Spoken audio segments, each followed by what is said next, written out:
love your audience. Have you ever heard a presenter or a speaker or a business person say, I just love my customers.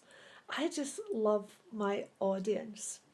And I remember uh, being in the audience listening to Richard Branson speaking about his staff and his business and all the things that he did in business. And one of the very last questions that he was asked was, what advice can you give people in the room working with staff to actually eliminate problems and not have any challenges?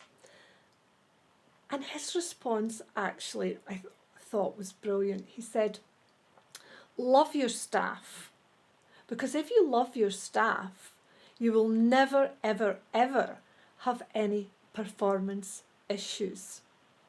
And I think that we could apply that to our audience.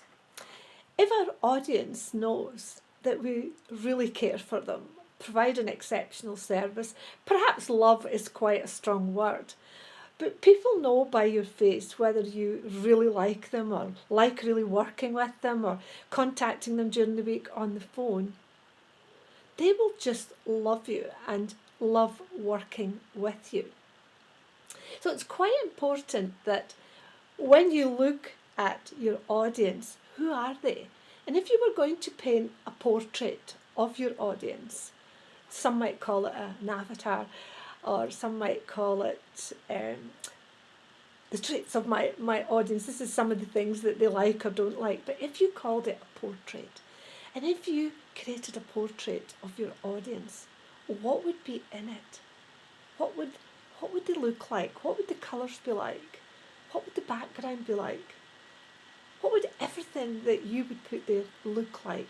And would your customers know that you actually really, really did care for them?